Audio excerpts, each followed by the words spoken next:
कावेरीताईंचा मुलगा आपली पत्नी रिंकूशी बोलत होता. रिंकू 2 तासात सगळं काम होईल का? कागदपत्र तयार आहेत ना? त्याच्या आवाजात तो गोडवा नव्हता जो तो आपल्या आईसमोर दाखवायचा.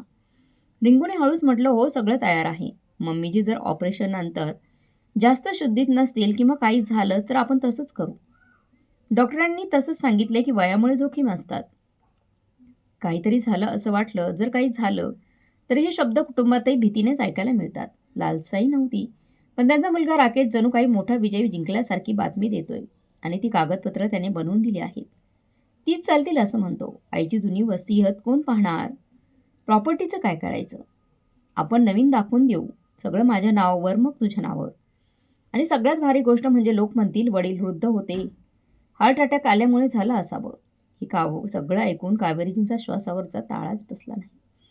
वसीत हा शब्द ऐकताना त्यांच्या मनात तो दिवस फिरून गेला जेव्हा राकेशने त्यांना सांगितलं होतं, आई ही कागदपत्र आहेत, फक्त सही करायची आहे, टॅक्ससाठी आहे, टॅक्सचं काम आहे. म्हणून कावेरीजीने बिन वाचता ते काम करून टाकलं होतं, सही केली होती. ती विचारत होती, माझाच तर मुलगा आहे, आपलं घर आहे, मग काय चुकलं असेल? तिथे रिंकू म्हणाली, एकत्र करून किती होते? मग राकेशने गिनायला सुरुवात केली. जसं भाजीचं बिल जोडत असतो तसं. ते 2 फ्लॅट जे भाड्याने आहेत ते किमान 80 लाखांचे. आणि जो प्लॉट आहे तिथे आई राहते तो एकूण 1 कोटी जवळपास. सगळं विकलं तर आपण आरामात नवी जिंदगी सुरू करू शकतो. बाहेर परदेशातही जाऊ शकतो. हे ऐकता त्यांची सून रिंकू खूप खुश झाली आणि हसत हसत म्हणाली, मग मुलांना काय बोलणार? आणि म्हणू देऊ देत की आज दादीची तब्येत खूप वाईट झालं होतं. मुलं लवकर विसरतात आणि जेव्हा मोठी होतील तेव्हा त्यांना वाटेल की आजीने त्यांच्यासाठी खूप काही सोडून दिले. मुलांच्या तोंडून हे ऐकून कावेरीजीच्या मनात काहीतरी तुटलं. त्यांचा नातवंडाचा चेहरा डोळ्यासमोर उभा राहिला, जे रविवारी त्यांच्या घरी येत आणि त्यांचे गाल ओढत म्हणायचे, दादी, आजी गोष्ट सांग ना. काय तीच निरागस मुलं मोठी होऊन असे विचारतील की आजी फक्त आजाराने गेली, पण त्यांच्या आईवडिलांनी तिला मार्गापासून दूर केलंय. कावेरीची जोरात ओरडू इच्छित होत्या पण ओरडू शकत नव्हत्या. त्या बेहोश असल्याचं नाटक करत होत्या. डोळे बंद होते पण मन जागं होतं. तेव्हा त्यांच्या मुलाने राकेशने सांगितलं, ऑपरेशन नंतर सगळं ठीक झालं तरी काळजी करू नकोस. हॉस्पिटलमध्ये आमची माहिती आहे, एक स्टाफ आहे, तो चुकून जास्त औषध देईल, कुणाला शंका नाही येणार. मुलांच्या तोंडून हे ऐकून कावेरींचे हात थंड झाले. कारण त्यांना समजले की हे लोक फक्त त्यांच्या पैशांसाठी नाहीत तर त्यांच्या जीवासाठी काहीही करतात. त्याच वेळेस दरवाजा उघडला. नर्स आतून पाहून म्हणाली, मिसेस कावेरी, आत्ता फक्त 15 मिनिटं उरली आहेत. नर्स येताच रिंकूच्या डोळ्यात बनावट काळजी होती आणि राकेशच्या चेहऱ्यावर बनावट सहन होती. रिंकू कावेरीजींचा हात धरून म्हणाली, आई घाबरायचं नाही, भगवान सगळं ठीक करेल. मग कावेरीने खूप कष्टाने डोळे उघडले आणि हळूच म्हणाली, हो मला थोडंसं भीती वाटतेय. तिथे त्यांचा मुलगा देखील हसला, आई तू खूप मजबूत आहेस. मग कावेरीने विचार केला, मजबूत होत ती खरंच मजबूत होती, पण सध्या तिला स्वतःला कमकुवत वाटत होतं. कारण ज्याला तिने सगळं दिले तोच तिला मारायचंय असं ठरवलं होतं.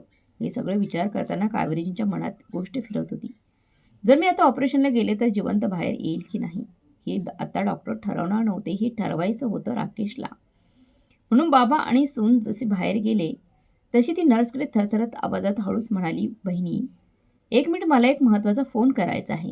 तुम्ही मला तुमचा फोन देऊ शकाल का? मला खूप काही गरजेचं सांगायचं आहे. फक्त माझ्या वकिलाला काही बोलायचं आहे. नर्सच्या चेहऱ्यावर दयाळूपणा दिसला. ठीक आहे. कावेरींच्या मनात एक आशेचा छोटा किरण चमकला. त्यांनी नंबर डायल केला तिचे वकील ॲडव्होकेट अर्जुन मल्होत्रा यांचा. तो माणूस जो तिच्या प्रत्येक मालमत्तेच्या कागदपत्रांमध्ये मदत करत होता. हॅलो अर्जुन साहेब, मी कावेरी बोलतेय. मी रुग्णालयात आहे आणि मला असं वाटते की माझा मुलगा आणि सून माझ्या विरुद्ध मोठा खेळ खेळत आहेत. तिथून त्यांचा आवाज गंभीर झाला. कावेरीजी, स्पष्ट सांगा काय झालंय. त्यांनी फक्त एवढं सांगितलं जे गरजेचं होतं, की मी माझा मुलगा आणि सूनचे गप्पा ऐकले आहेत.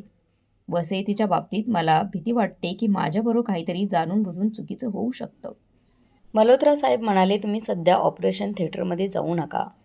कोणत्याही बहाण्याने टाळा. मी लगेच माझा स्टाफ पाठवतोय. आणि एक गोष्ट लक्षात ठेवा, घाबरू नका आणि एकटं राहू नका, समजलं? फोन ठेवताच नर्स परत आली. चला डॉक्टर वाट पाहतायत. तेव्हा कावेरीजी फोन ठेवत म्हणाल्या, आज सर्जरी करायची नाही असं सांगितलं मला खूप भीती वाटतेय. त्यांना सांगा. मग डॉक्टर थोडा रागवल्यासारखे म्हणाले, अशा स्थितीत उशीर करून चालत नाही. मन तयार नसेल तर उद्या सकाळी वेळ बदलू का? कावेरीजींनी मान हलवली. बाहेरून दिसलं तर ती शांत होती, पण आतल्या आत मनात लढाई चालू होती. मुलगा आणि सुनेला जर हे कळलं की ते दोघे आश्चर्यचकित झाले. तिने बनावट हसत विचारलं, आई सर्जरी का नको असं सांगितलं? तिला पण आज काहीतरी मन नव्हतं. तिने म्हटलं, उद्या करता येईल ना? मुलाच्या डोळ्यात एकदम राग आला, पण लगेच हसून मला की म्हणाला, ठीक आहे, ठीक आहे असं म्हणाला. आई, जसं तुम्हाला हवं तसं करा. पण त्यांच्या नजर एकमेकांवर पडली आणि त्या एका नजरेत कावरेजींना सगळं दिसून गेलं. घबराट, राग आणि काही नवीन योजना तयार होत होती त्यांच्यामध्ये. तशी सुनबाई म्हणाली, आई तुम्ही थोडा आराम करा. आम्ही खाली कॅन्टीनमध्ये काही खाऊन येतो. असं म्हणत ती लगेच बाहेर निघाली. दरवाजा बंद होताच खोलीत शांतता पसरली. कावेरीजींनी घड्याळाकडे पाहिलं. अर्जुन मल्होत्रा म्हणाले होते की ते इथे माणसं पाठवत आहेत.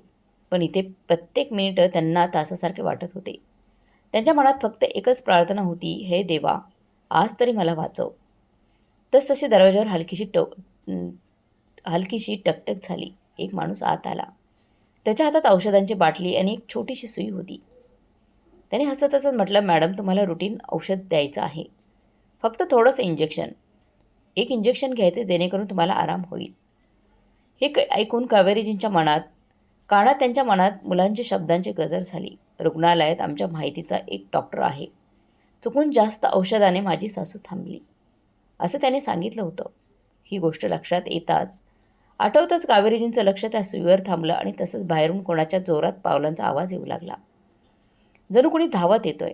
तेव्हा त्या माणसाने सुई उचलत म्हटलं, इंजेक्शन देण्याच्या विचाराने म्हटलं, मॅडम फक्त थोडंसंच औषध आहे आणि त्या औषधाने तुम्हाला सुरक्षित वाटेल, बरं वाटेल. त्याच्या आवाजात ममत्व होतं, पण डोळे खाईत होते. ते पाहून कावेरीजींचा गळा कोरडा झाला. त्या लगेच त्या इंजेक्शनकडे पाहायला लागल्या. नंतर त्या इंजेक्शनकडे न पाहताच आपला संपूर्ण दम उडवत म्हणाली, थोडं थांब. आधी हे औषध कोणत्या डॉक्टरांनी दिलंय? कोणी दिलेलं ते इंजेक्शन? तो एक क्षण शांत झाला. हे औषध नेहमीचंच औषध आहे. ऑपरेशन पुढे ढकललेल्या रुग्णांना देतात. डॉक्टरांचं नाव आणि मात्राही आहे. कावेरीने विचारलं तर तो खांदा उडवला. मम्माजी, आजीची काळजी करू नका. कावेरीने आपल्या भीतीवर नियंत्रण ठेवून ज्याचं वय जास्त आहे त्यांनी करावं असं काम केलं. सरळ प्रश्नाने बोलायचं झालं तर मी लिहिलेला आदेश न पाहता इंजेक्शन घेणार नाही. मला आज ही इंजेक्शन घ्यायचं नाही आहे. मला हक्क आहे की माझ्या शरीरात काय जास्त आहे ते मला माहीत असावं. तो थोडा रागवला पण स्वतःला सांभाळलं. मॅम तुम्ही त्रास देत आहात. इंजेक्शन का घेत नाहीत? कावेरीजींनी बेडच्या जवळचं कॉल बटन दाबलं. एकदा नाही दोनदा दाबलं. मग आवाज थोडा उंच केला, जेणेकरून बाहेरच्यांना ऐकू येईल. कोणीतरी सिनियर नर्सला बोलवा. हे ऐकून डॉक्टरच्या डोळ्यात घबराटपणा चमकला. तो लगेच सिरीज खाली ठेवून म्हणाला, मॅडम आता रागवू नका. मी लगेच डॉक्टरांना विचारून येतो. तो असं म्हटल्यानंतर त्याच वेळी दरवाजा उघडला आणि एक कडक चेहरा दिसला. सिनियर नर्स एक आतमध्ये आली. काय चाललंय इथे? मार्क्स लगेच मासूमपणाचं नाटक करत म्हणाला, मॅडमला इंजेक्शन द्यायचं होतं, पण त्या घेत नाही आहेत. नर्सने ट्रे पाहिले आणि कडक आवाजात विचारलं, कोणाच्या ऑर्डरवर ही इंजेक्शन देत आहे? तो डॉक्टर काहीच बोलला नाही, फक्त हकलला. तेव्हा कावेरीजी म्हणाली, बाहेरून इंजेक्शन घेणार नाही जोपर्यंत मी लिहिलेली ऑर्डर दाखवणार नाही आणि माझी फाईल इथेच उघडायची आहे. सिनियर नर्सने त्यांना बारकाईने पाहिलं, जणू त्यांची परिस्थिती तपासत होती. नंतर तिने मार्क्सकडे तोंड करून म्हणाली, तू बाहेर जा. मार्क्सने ट्रे उचलून ताबडतोब बाहेर निघून गेला. इंजेक्शन घेतलं नव्हतं. कावेरीजींचा थोडा आराम वाटायला लागला, पण धोका अजून गेलाय असं नव्हतं. तिने सिनियर नर्सकडे पाहून हळूच म्हणाली, बहिणी, मला भीती वाटते माझेच लोक मला त्रास देऊ शकतात. ती चौकी कोण? असं विचारलं तर कावेरीने नाव घेतलं नाही, कारण तिला माहीत होतं रुग्णालयात कोण कोण आहेत. तिला काहीच कळत नव्हतं. तिने फक्त एवढं सांगितलं, माझ्या कुटुंबात पैशांवर मोठं भांडण झालं आहे आणि आज ते जे काही झालं आहे त्याने मला खूप भीती वाटते. कृपया माझी मदत करा आणि मला इथे दवाखान्यात एकटीला सोडून जाऊ नका. सिनियर नर्सने तिच्या डोळ्यात पाहिलं. कदाचित तिला तिचं घाबरटपणा समजला असेल. तिने खोल श्वास घेतला आणि म्हणाली, ठीक आहे, मी तुझी ड्युटी बदलून देईन. आज रात्री तुझ्या काळजीसाठी फक्त सिनियर स्टाफ असेल, बाकी कोणीही नाही. आणि कोणतीही औषधं माझ्या साईनशिवाय, माझ्या परवानगीशिवाय दिली जाणार नाहीत. कावेरीजीने मनातच भगवानाचे आभार मानले. पण तिला ठाऊक होतं की हा फक्त पहिला टप्पा आहे. खरा धोका तर तिचा मुलगा आणि सुनबाई आहेत. ते बाहेर हसत खेळत फिरत आहेत. जसं दरवाजा ठोठावला त्याच वेळी एक तरुण मुलगा आत आला. हातात फाईल होती. त्याने हळूच सांगितलं, मी मल्होत्रा साहेबांच्या ऑफिसमधून आलो आहे. माझं नाव नीरज आहे. त्यांनी मला हुकूम दिला आहे. हे ऐकून कावेरीजींच्या डोळ्यात पाणी आलं. मल्होत्रा साहेबांनी पोलिसांना सांगितलं का? नीरजने डोकं हलवलं. त्यांनी म्हणाले, तुम्ही सुरक्षित राहा. आम्ही एक लिखित तक्रार तयार करत आहोत. सध्या सगळ्यात महत्त्वाचं आहे तुमच्या मेडिकल फाईलची कॉपी आणि तुमच्या विधानाचं रेकॉर्ड. मग कावेरीजीने सगळं सांगितलं जे तिच्या मुलाने सांगितलं होतं की हॉस्पिटलमध्ये तिचा ओळखीचा डॉक्टर आहे. त्याने एका स्टाफला पैसे दिले आहेत. सिनियर नर्सचं तोंड गंभीर झालं. तुम्हाला आधी सांगायला हवं होतं ना. ही खूप गंभीर गोष्ट आहे. नीरजने लगेच फोन काढला आणि म्हणाला, कावेरीजी, आम्ही आता तुमचं छोटंसं विधान रेकॉर्ड करू शकतो. फक्त तुमच्या सुरक्षिततेसाठी तुम्ही आरामात बोला. कावेरीजीने होकारात डोकं हलवलं आणि तिने ते सगळं सांगितलं जे तिने तिच्या मुलगा आणि सुनेच्या तोंडून ऐकलं होतं. नीरजने रेकॉर्डिंग बंद करून म्हटलं, आता पुढचं पाऊल म्हणजे तुमचं हॉस्पिटलमध्ये सुरक्षित बाहेर काढायचं आहे. पण अशा प्रकारे की त्यांना संशयच येऊ नये. कावेरीजी थोड्या घाबरून म्हणाल्या, जर मुलं आणि सुनबाई परत आली तर? सिनियर नर्स म्हणाली, मी वॉर्ड बाहेर एक नोट ठेवेन. पेशंट ऑब्झर्वेशनमध्ये आहे आणि माझ्या परवानगीशिवाय कोणी आत येऊ शकणार नाही. कावेरीजी नीरजकडे पाहत म्हणाली, मला एक गोष्ट समजून घ्या. माझ्या नातवंडांचंही भविष्य आहे. त्यांचं भविष्य सुरक्षित राहायला हवं. मी माझ्या रागात त्यांना कोणत्याही प्रकारची शिक्षा देऊ इच्छित नाही. मग नीरजने सौम्यपणे म्हणाले, काल मल्होत्रा साहेबसुद्धा असंच बोलत होते. मुलांसाठी एखादं ट्रस्ट तयार करता येईल ज्यात पैसे त्यांच्या शिक्षणासाठी आणि गरजांसाठी वापरता येतील. पण आई वडील त्यात हात घालू शकणार नाहीत. त्याने अगदी सोप्या शब्दात समजावून सांगितलं. कावेरीजी, एक गोष्ट लक्षात ठेवा, बँकेत नॉमिनी असणं आणि मालक असणं वेगवेगळं आहे. बरेच लोक समजतात की नॉमिनी म्हणजे मालमत्ता त्यांच्याकडे गेली, पण खरा कागद कायद्याने चालतो. त्यामुळे योग्य वसीयत, तुमची प्रॉपर्टी, योग्य कागदपत्र आणि योग्य वेळ खूप गरजेचं आहे. ही गोष्ट कावेरीजींच्या मनात ठसली. मी नेहमी खूप मेहनत केली आहे. आयुष्यात खूप मेहनत केली आहे, पण सुरक्षा नियमही काही शिकली नाही. असं असताना नीरजने सलग म्हटलं, आणखी एक गोष्ट, कधीही रिकाम्या कागदावर सही करू नका. कोणालाही सामान्य पॉवर ऑफ अटर्नी देऊ नका. जर खूपच गरज असेल तर अधिकार मर्यादित करा. तारीख नीट लिहून 2 विश्वासू साक्षीदार ठेवून मगच करा. कावेरीजींनी मान डोलवली. ती आता स्वतःची काळजी घेत होती आणि त्याच वेळी शिकतही होती. असं खऱ्या अर्थाने उपयोगी मनोरंजन असतं. तेव्हा एक सिनियर नर्स म्हणाली, थोडं विश्रांती घ्या. आम्ही हॉस्पिटल मॅनेजमेंटला सांगतोय की तुमच्या खोलीत कोणालाही अनधिकृत व्यक्ती येऊ नये. काही औषधं द्यायची असेल, जर कोणी दबाव टाकला तर आपण सुरक्षा बोलू. कावेरीजीने उराचा एक विश्वास सोडला, पण तसंच त्यांच्या मनात आणखी एक भीती उठली. मुलगा आणि सुनेला कळलं तर त्यात दरवाजाबाहेर खळबळ उडाली. आम्हाला आत जायचंय. ती आमची आई आहे. ही त्यांची बहू. सुनबाईचा आवाज होता. मग मुलाचा आवाज आला, कडक, आपल्या सर्जरीसाठी कागदावर सही करायची आहे. तुम्ही आम्हाला थांबवू शकत नाही. सिनियर नर्सचा आवाज आला, माफ करा, परवानगी नाही तर आत जाऊ शकत नाही तुम्ही. त्या मुलाने रागाने म्हटलं, कोणाची परवानगी? मी त्यांचा मुलगा आहे आणि बघा, हा कन्सेंट फॉर्म आहे. फक्त एक सही पाहिजे आहे. कावेरीजींचं हृदय जोरजोरात धडधडू लागलं. तसंच जवळ बसलेला नीरज कावेरीजींकडे पाहत म्हणाला, डोळ्यांनी इशारा केला, शांत राहा. अचानक दरवाजा जोरात धक्का देऊन हलला. जणू कोणीतरी तो उघडायचा प्रयत्न करत आहे. आवाज थरथरत, पण त्यात प्रेम नव्हतं. त्यात भीती आणि चिडचिड होती. आई, दरवाजा उघड. तुम्ही आमच्याशी असं का वागत आहात? मग मुलाचा आवाज येऊ लागला. जणू काही कोणाला समजावत होता. जर तो आपल्यापासून गेला तर सगळं संपलं. आजची ही साईन करायला हवी आईची. कावेरीजी पलंगावर बसली होती. श्वास रोखून दरवाजाच्या उलट बाजूला आपलं डोकं होतं. मुलगा आणि सुनबाई आले होते, हातात फाईल आणि पेन धरलेलं. आई म्हणाली, आई, कृपया दरवाजा उघडा. सुनबाई तोंड दाबत म्हणाली, लोक काय म्हणतील? मग ती म्हणाली, हा ड्रामा बंद करा. आपल्याला पेपर साईन करायचे आहेत. त्याचवेळी सिनियर नर्स कडक आवाजात म्हणाली, तुम्ही दोघे मागे हटा, नाहीतर मी सुरक्षा बोलवेन. तेव्हा मुलगा हसत म्हणाला, बोलवा ना, ही माझी आई आहे आणि मी तिचा मुलगा आहे. नीरज म्हणाला, कावेरीजी घाबरू नका, तुम्ही अजून काही बोलू नका, फक्त ऐका. नंतर त्यांनी आपला फोन काढला आणि रेकॉर्डिंग सुरू केली. तो हळूच म्हणाला, जर हे लोक धमकी दिली तर हे सगळे पुरावा ठरेल. मग कावेरीजीने एक दीर्घ श्वास घेतला आणि स्वतःला आठवण करून दिली की भीतीची चुकीचा निर्णय होतो. सिनियर नर्सने बाहेरून स्पष्ट आवाजात म्हटले, रुग्णाने स्पष्ट नकार दिला आहे, त्यांची परवानगीशिवाय कोणतेही कागदपत्र साईन होणार नाही. हे ऐकून त्यांचा मुलगा अचानक चिडला. बरं मग पहा, आपण स्वतः डॉक्टरांशी बोलू आणि जर आई मानसिकदृष्ट्या अयोग्य ठरली तर साईन करण्याची गरजच पडणार नाही. आपण गार्डियन बनू. हे ऐकून कावेरीजीने नीरजकडे पाहिलं तर त्याने म्हटले, आता बोलणं गरजेचं आहे. तेव्हा कावेरीजीने आपला आवाज जितका स्थिर ठेवू शकली तितकी ठेवले आणि उंच आवाजात म्हणाली, जेणेकरून बाहेर ऐकू जाईल. राकेश, मी सगळी गोष्ट ऐकली आहे. तुम्ही माझ्या नावावर कुठल्याही कागदावर सही करू शकत नाहीत आणि जर तुम्ही जबरदस्ती केली तर तो गुन्हा ठरेल. थोडा वेळ सगळं शांत झालं. मग सुनबाई ओरडली, आई तुम्ही काय म्हणताय? या काही गोष्टी आहेत का? त्यावर मुलाचा आवाज आला. असं वाटत होतं तो लगेच योजना बदलत होता. आई तू आम्हाला चुकीचं समजतेय. तुम्ही खूप तणावात आहात. चला आता आपण जाऊया आणि शांतपणे बोलू. सिनियर नर्स लगेच म्हणाली, नाही, अजून कोणी आतमध्ये जाणार नाही. हे ऐकून राकेश रागाने म्हणाला, तुम्ही मध्ये बोलू नका.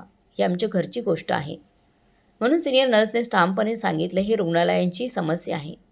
जर रुग्णांवर प्रेशर येत असेल, त्यांना त्रास होत असेल तर त्यांची जबाबदारी आमचीच आहे. आणि मग तशीच परिस्थिती झाली.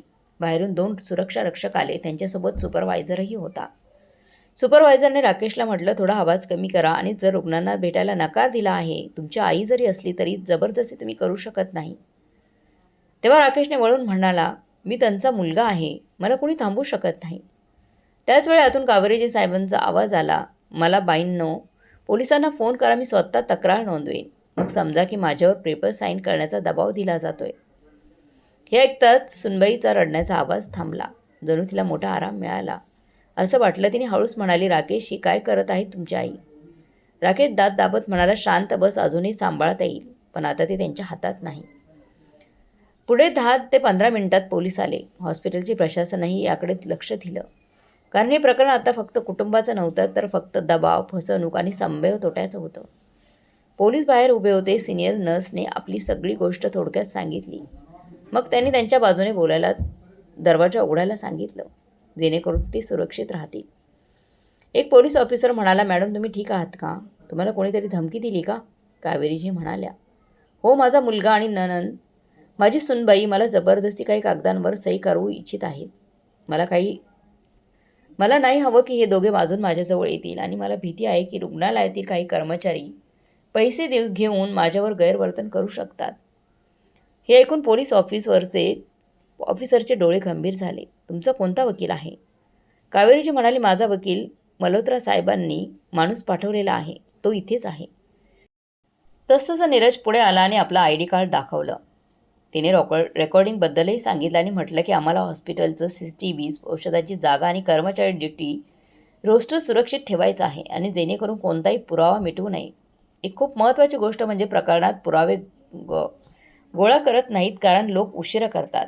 पोलिसांनी लगेच हॉस्पिटलला सूचना दिली की त्या शिफ्टचं रेकॉर्ड सील करावं. सिनियर नर्सने सांगितलं की तपास होईपर्यंत मार्क्स त्या वॉर्डात येणार नाही. आता बारी होती मुलगा आणि सुनेची. पोलीस बाहेर गेल्याने त्यांच्याकडून चौकशी सुरू केली. सुनेने पुन्हा नाटक केलं, सर मम्मी, ती फार घाबरलेली आहे. त्यांची सर्जरी झालेली आहे. ती थोडी गोंधळलेली आहे. आम्ही तर फक्त तिचं लक्ष ठेवत होतो. राकेश म्हणाला, हो सर, आई चुकून समजून घेत आहे. आम्ही फक्त कन्सेंट फॉर्म साईन करायला आलोय. त्यावर नीरज शांत पण ठसक आवाजात म्हणाला, जर फक्त कन्सेंट फॉर्म होता तर फॉर्म आम्हाला दाखवा. त्यावर कोणाची सही लिहिलेली आहे? कोणी भरलाय? कोणत्या डॉक्टरांनी ऑर्डर दिल्या आहेत? राकेशच्या हातात असलेली फाईल अचानक त्यांच्यासाठी जड झाली. त्यांनी फाईल मागे केली तर पोलीस म्हणाले, फाईल दाखवा. तेव्हा राकेश म्हणाला, सर, हे वैयक्तिक कागदपत्र आहेत. पोलीस गंभीर झाले. गंभीर आवाजात म्हटले, मॅडमने तक्रार केली आहे, आता हे खाजगी राहिलेली नाही. फाईल उघडली गेली. त्यात 1-2 अशी पानं होती जी खरंच मेडिकल पेशंटसारखी वाटत होती. पण मधोमध एक पान होतं ज्यावर त्यांच्या प्रॉपर्टीबद्दल काही ओळी लिहिलेल्या होत्या. खाली स्वाक्षरीसाठी जागा होती. ते बघून कावेरीच्या हातून थरकापली होती. हाच तर खेळ होता. त्यांच्या संमतीपत्राच्या मध्ये प्रॉपर्टीचं पान घालणं पोलिसांना राकेशला विचारलं. हे पान मेडिकल संमतीपत्रात का आहे? मग राकेश गप्प बसला. त्या क्षणी कावेरींच्या मनात एक कडवट सत्य मजबूत झालं की जे लोक आई म्हणून गोड बोलतात त्या लोकांनी समोरून कसं फसवायचं तेही येतं. पोलिसांनी दोघांनाही सांगितलं की ते आता वॉर्डपासून दूर राहावलं पाहिजे आणि पुढील तपासासाठी बोलवलं जाईल तुम्हाला.